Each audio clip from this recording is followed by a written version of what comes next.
Это Краснодарский край. ВСУ ударили по крупнейшей нефтебазе. Кроме того, в выпуске взрыв в жилом доме в Москве, новые подробности разговора Путина и Трампа, а также массовые задержания в Турции. Эрдогана обвиняют в перевороте. Это новости «Воздух» на канале Ходорковский Лайв. Ставьте лайки. Владимир Зеленский анонсировал телефонный разговор с Дональдом Трампом. По словам президента Украины, беседа состоится уже сегодня. В этой войне мы точно одержим победу, добавил он. Для нас красной линией является признание оккупированных украинских территорий российскими. Мы на это не пойдем. Напомним, накануне вечером состоялись уже вторые с начала февраля телефонные переговоры Путина и Дональда Трампа. По словам участника беседы Кирилла Дмитриева, он же был ключевым переговорщиком в Саудовской Аравии, это первая деэскалация за 3 года. Так он написал о беседе в соцсети X. Кстати, ведет свой аккаунт, выросший в Штатах, Дмитриев исключительно на английском языке. Как сообщил Белый дом, Путин и Трамп договорились начать переговоры по реализации морского перемирия в Черном море. Они пройдут на Ближнем Востоке в воскресенье. А также они договорились прекратить удары по инфраструктуре и по энергообъектам. О судьбе Крыма и других оккупированных территорий речь не заходила, хотя сам Трамп изначально намеревался поговорить с Путиным именно об этом. Нефтебаза в Краснодарском крае, по которой этой ночью трижды ударили украинские дроны, продолжает гореть.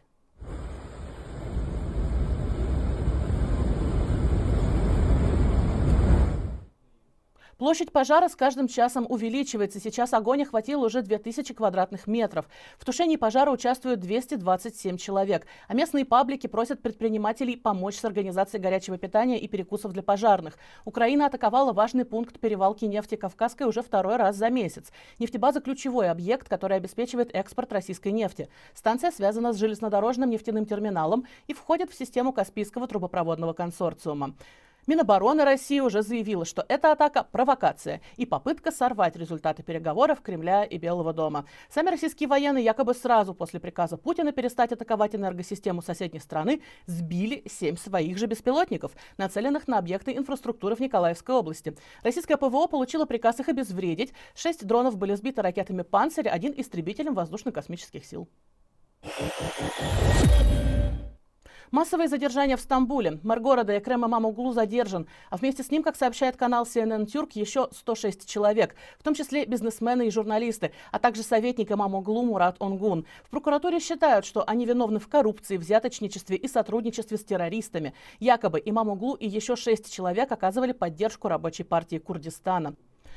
Имамоглу считается главным оппонентом действующего президента Турции Реджепа Таипа Эрдогана. В ближайшие дни он должен был заявить о своем выдвижении кандидатом в президенты. Кампанию против Имамоглу режим начал заблаговременно. Против стамбульского мэра ведется сразу несколько дел, в том числе 2 за оскорбление представителей власти, стамбульского избиркома и прокурора. По одному из них Имамоглу даже получил срок в 2,5 года. Жалоба адвокатов на приговор сейчас в апелляционном суде. В понедельник, 17 марта, Стамбульский университет по запросу прокуратуры аннулировал диплом мэра. По турецким законам без высшего образования нельзя баллотироваться в президенты.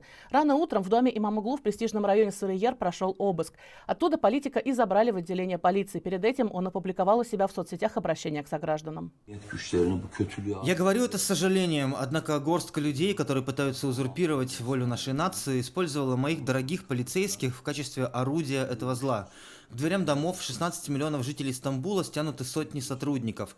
Мы столкнулись с великой тиранией, но я хочу, чтобы вы знали, я не сдамся. Я вас всех очень люблю. Да, на этих кадрах политик прекрасно понимает, куда его сейчас повезут.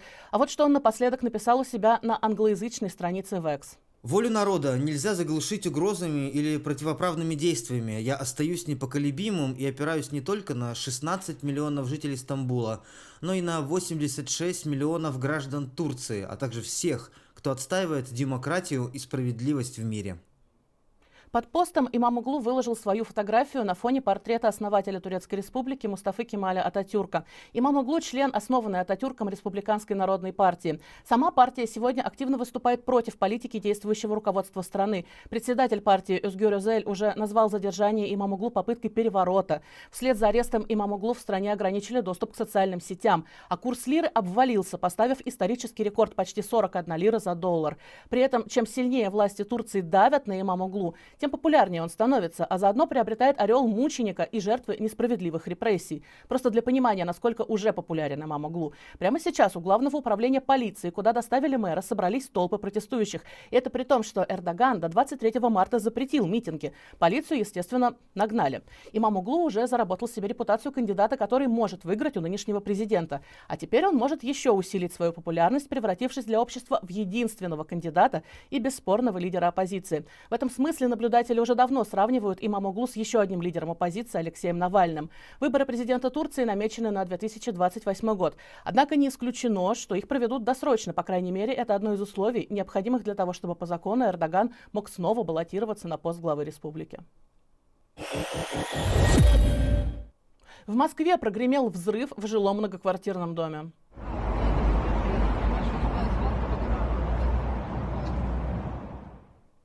Бабахнуло на улице Нижняя Масловка в районе 6 утра в квартире на 6-м этаже. В этот момент внутри находилось трое взрослых и ребенок. Никто из них не пострадал. В квартире выбило стекла, а осколки окон разбросало по двору. Рванула жидкость для заправки зажигалки. Причем ровно в тот момент, когда владелец пытался ее заправить. Пикантности истории добавляет тот факт, что зажигалка в форме гранаты.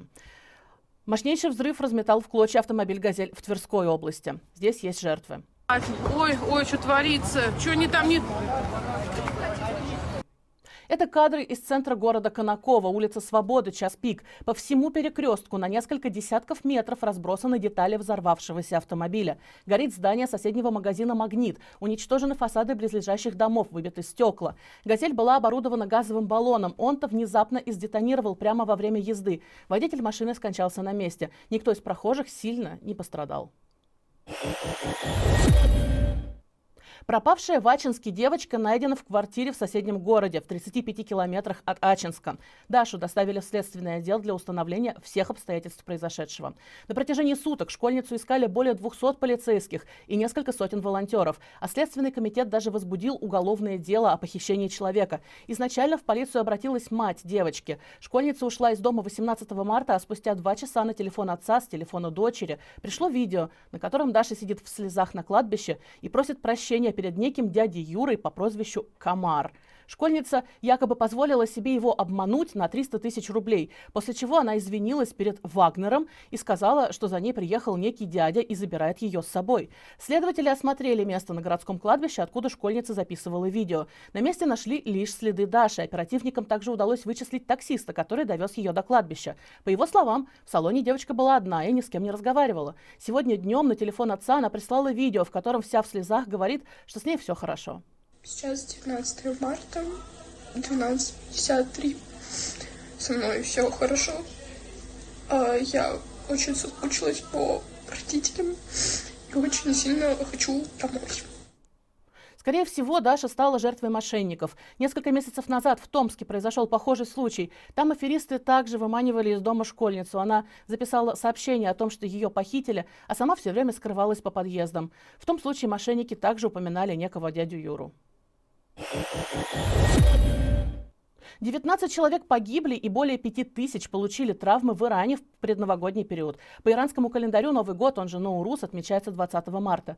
Только за вчерашний день, когда в стране отмечали праздник огня, Чешанбе-Сури или Красную Среду, пострадали более 4700 человек и 13 погибли. Об этом сообщили в иранской службе скорой помощи. В основном люди обращаются к врачам с ожогами и травмами глаз. Нередко дело доходит до ампутации. Причина увечий чаще всего – неосторожное обращение с пиротехникой. А в парламенте в Венгрии горели дымовые шашки и раздавались крики.